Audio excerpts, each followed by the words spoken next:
हर हर महादेव। माता पार्वती की जय।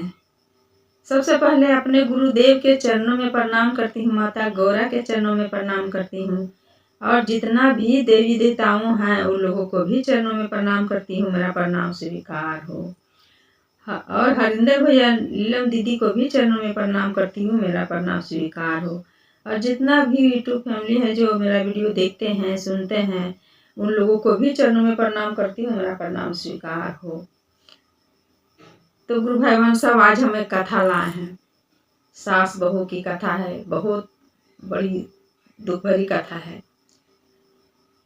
कैसे बहू अपना करने के फल उस बहू को मिलता है और उसका करने के फल क्या मिलता है, आप लोग उस वीडियो में आप लोग की कथा में सुनने को मिलेगा।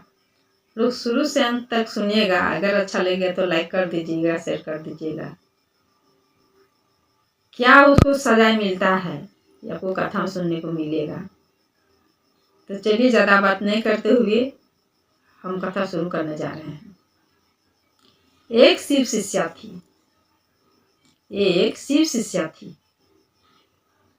वो बेचारी को एक बेटा था। वो बेटा कुछ दिन के बाद बेटा को शादी की।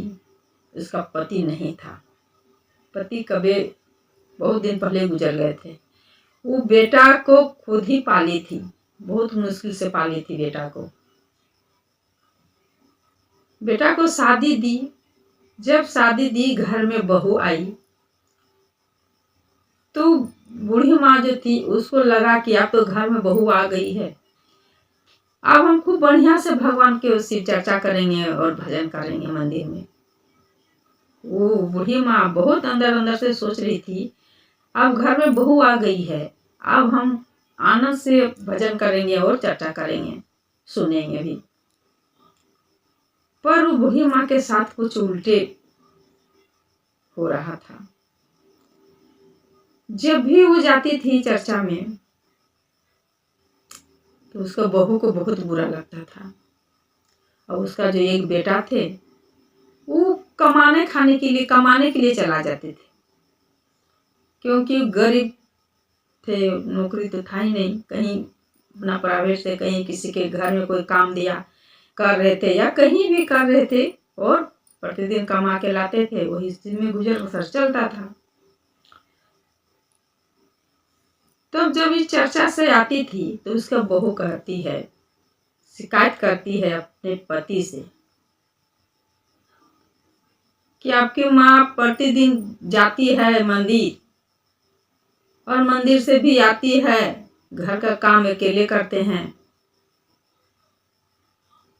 बहुत तरह तरह का शिकायत करती थी। वो जो उसको बूढ़ी के जो बेटा थे वो एकदम सीधा थे, एकदम सीधा। उनको कोई फर्क नहीं पड़ता था। जो बीवी बोलती थी उस चुप एक कान में सुन के एक कान में निकालते थे। तो उसका पत्नी सोची जो हम इनको कुछ बोलते हैं तो ये सुनते नहीं हैं, अब हम क्या करें। वो बूढ़ी माँ थी, भगवान के जो 3 सूत्र था वो 3 सूत्र को अपनाई थी। प्रतिदिन पूजा वूजा करके और दया मांगती थी, चर्चा करती थी, जो भी अपना मन मन में बुदबुदाती थी। तो सुन सुन के उसका पुतहू को अच्छा नहीं लग रहा था। उसका पुतहू सोची कि हम क्या करें, ये बुढ़िया यही सब कर करके रहेगी, हम काम करेंगे। इसका बेटा को जो हम बोलते हैं तो सुनते भी नहीं हैं, अब हम क्या करें। कुछ दिन बीता। तब कहती है अपनी सास को कि अगर अब जाइएगा मंदिर तो हमसे बुरा कोई नहीं होगा। बूढ़ी माँ बोली ठीक है भाई, जो तुम करेगी, तुम ही तो अकेले हैं। भगवान जो करने के लिए हमको जो लिखा है वही होगा, पर हम तो छोड़ेंगे नहीं। हमसे को गुरु माने हैं तो चर्चा में तो जाएंगे ही, चर्चा तो सुनेंगे ही, भजन सुनेंगे ही। जो 3 सूत्र जो लिए हैं वो तो हमको करना ही है। अब जो तू सोचेगी, बहू ठोको बोली। और वो बूढ़ी माँ फिर से दूसरा दिन भी चर्चा में चल गई। जब दूसरा दिन चर्चा में चल गई तो बोले आज तो हम उसको छोड़ेंगे नहीं। बूढ़ी माँ बोले कि आज तो हम तुमको छोड़ेंगे नहीं, मार मार के मुंह फुला देंगे। चाचा से जब आई तो कहती है मार मार के तुमको हम मुंह फुला देंगे। क्यों गई थी चर्चा में? हम मना कर रहे थे मंदिर जाने के लिए। यही सब धंधा है, यही सब कर करके रहेगी। बहू को सास को बोलने लगी। सास बेचारी कुछ नहीं बोल रही थी कि जो बोलना है जो करना है तुम करो, पर हम जाएंगे, चर्चा में जाएंगे। तेरा ही हाथ में जो है बहू, मेरा कुछ नहीं है। जो तेरा इच्छा करता है तू वही करो। वो बहू ठुका की जानते हैं, चना ले ली और अपनी सास के मुंह में डाल दी और कभी ये गाल में मार रही, कभी ये गाल में मार रही, कभी ये गाल में मार रही तो मुंह घुमा दे, तो ये गाल में मार रही तो मुंह बड़ा इतना मारी कि अंदर में जब मारेगी मुंह में चना भरा हुआ रहेगा तो सोच सकते हैं को कितना चोट लगता होगा यार, क्या हाल उसका मुंह के अंदर हुआ होगा। इतना मारी कि मुंह के अंदर में पूरा घाव हो गया, खूने खून हो गया। बूढ़ी माँ का पूरा अंदर फूल गया। कुछ नहीं बोली बेचारी, अपने मन से दुखी से रह रही थी। बेटा आया शाम को आया बेटा कमा उमा के, तो बेटा कहता है माँ क्या हो गया, तेरा मुंह फूला हुआ कैसे है, इतना खूने खून कैसे है? तो माँ कहती है कि बेटा मुंह में मेरा ना अंदर में छाला पड़ गया है, गरम से छाला पड़ गया है। थोड़ा उसी में थोड़ा सा उंगली से साफ कर देते तो और हाथ में मेरा छिला उला गया, नोचा गया है बेटा, इसीलिए खूने खून हो गया है और फूल गया। वो जो बूढ़ी सी शिष्या थी वो नहीं चाहती थी कि घर में मेरा बेटा बहू के बीच में झगड़ा हो, कि एक ही गो बेटा है, एक ही गो बहू है, काहे मेरा घर ऐसा होगा। नहीं चाहती थी कि अगर हम बेटा को बोल देंगे तो बेटा झगड़ा करेंगे, बहू से मारपीट हो जाएगा, तो नहीं बताती थी अपने बेटा को। फिर बेटा दूसरा दिन में काम करने के लिए निकल गए। फिर उसी दिन दूसरा दिन फिर बूढ़ी माँ को कह रही है बहू, फिर आज अगर गए हैं ना, आज अगर चर्चा में गए हैं तो मार झाड़ू तेरा देहवा में खून खून कर देंगे, झाड़ू से मार मार के। अगर आज चर्चा में गए हैं तो आज झाड़ू से मार मार के खून खून करेंगे तेरा। बूढ़ी माँ बोली जो तेरा मर्जी बहू, तू अकेले है और मेरे आगे पीछे क्या है, तुम लोग को हाथ में हम है बहू, जो तुम लोग को इच्छा करता है। पर हम चर्चा में जाएंगे, जितना मारना है बहू मार लेना, पर चर्चा हम नहीं छोड़ेंगे। फिर वो बूढ़ी माँ गई चर्चा में, नहीं मानी, बहुत होके और खून खोल गया कि इतना मुंह मार मार के फुला दिए, फिर भी नहीं समझी, फिर भी चल गई। अब हम क्या करें, और बहुत को खून खोला। जब फिर चर्चा से वापस आई उसकी सास, तो कहती आज तो हम छोड़ेंगे नहीं।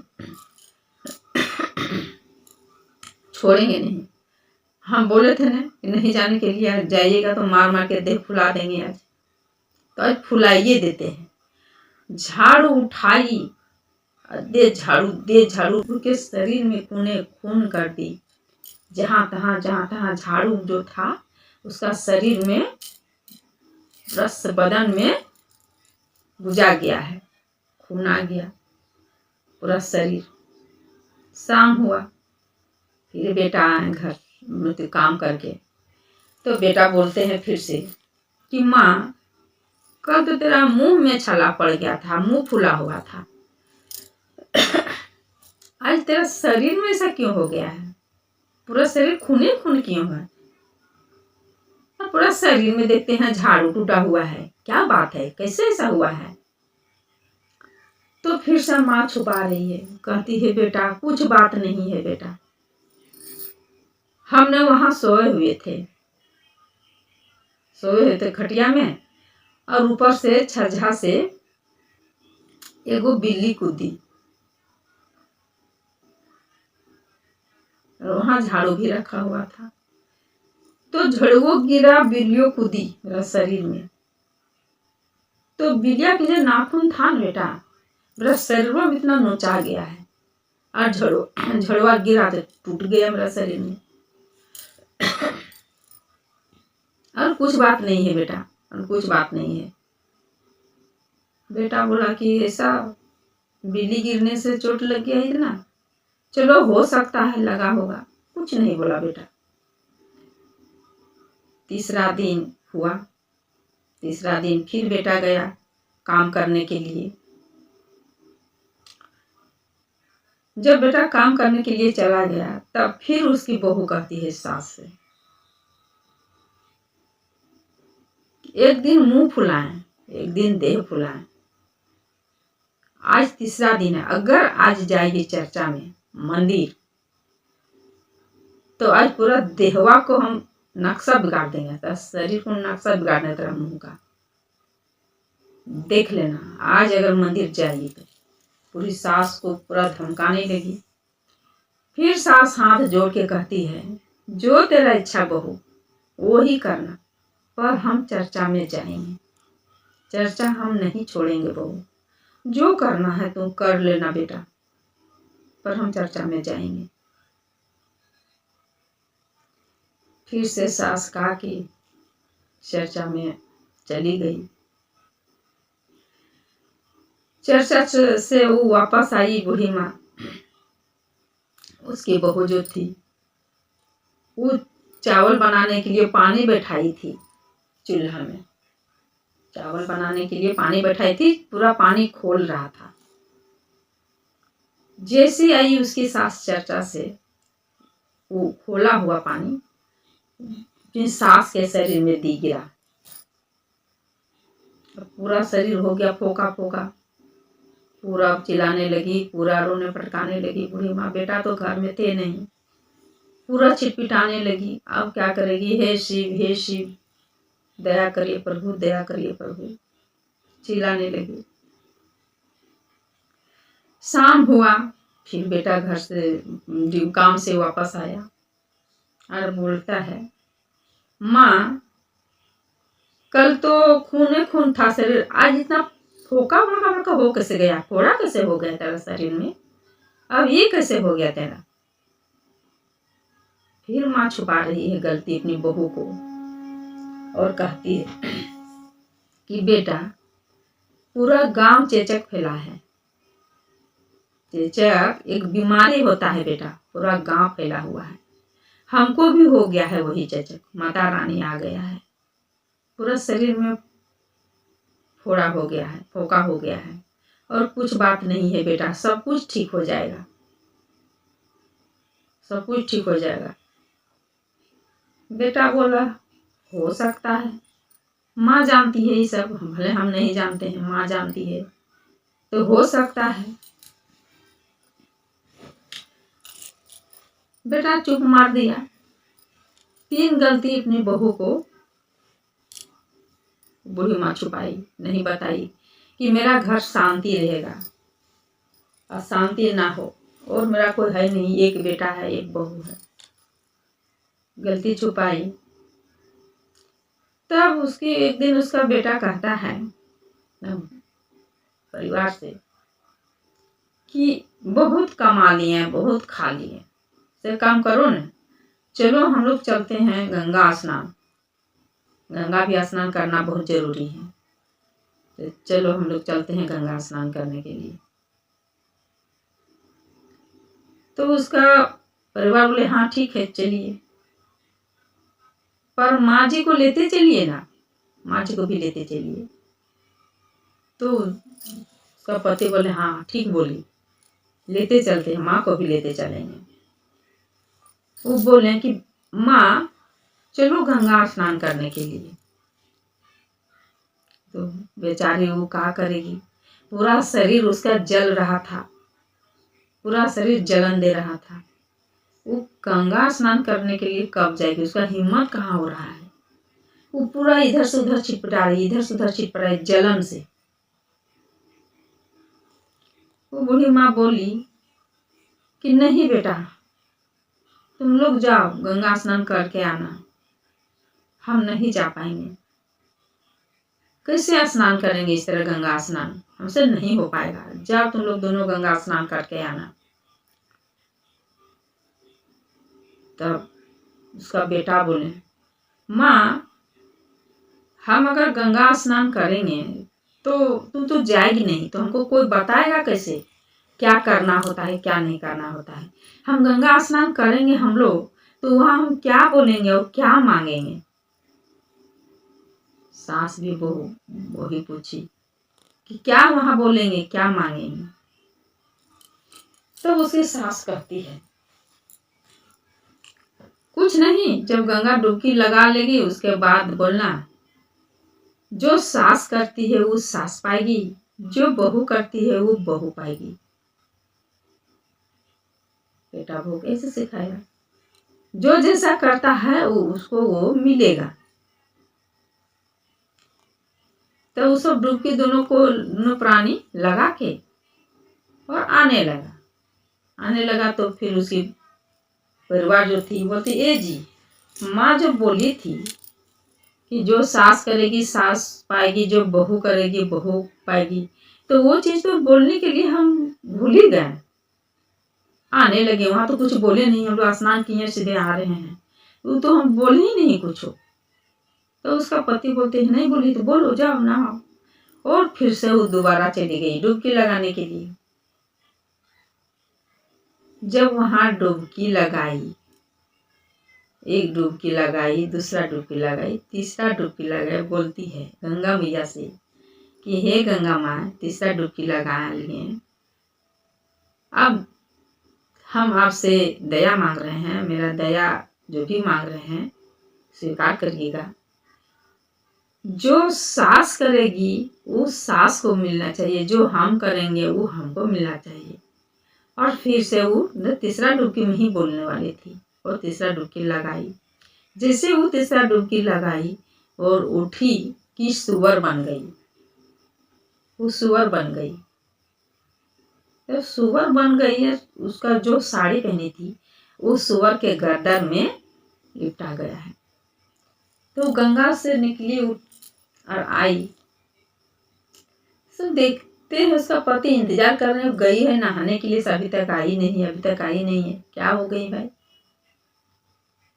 देख रहे कि वो सुअर आ रहे हैं उधर से और मेरा ही पत्नी के सड़िया उसका गर्दन में लिपटा हुआ है, तो वो गई कहाँ। साड़ी खोल के इसका गर्दन में लिपटा हुआ तो गई कहाँ। वो सोच में पड़ गया उसका पति, तो क्या हो गया, वो कहाँ गई। तो सड़िया तो इसका सुअरवा के गर्दन में है। इंतजार किए, कुछ देर नहीं आई, तब वो अपने घर आ गए। जब घर आ गया तब उसकी माँ पूछती है, बेटा तू आया तो बहू को कहाँ छोड़ दिया, बहू को कहाँ छोड़ दिया, उसको लेते आता ना, तुम अकेले क्यों आया। तो बेटा बताता है कि माँ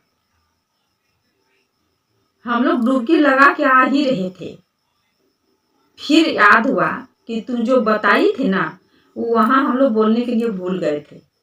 जो सास करेगी सास के मिलेगा, जो बहू करेगी बहू को मिलेगा, तो वो चीज हम लोग वहां बोलने भूल गए। तो फिर से वो गई थी डुबकी लगाने के लिए और फिर बोलने के लिए, तो जो डुबकी से दोबारा गई ना, तो वहां से ये भी नहीं की।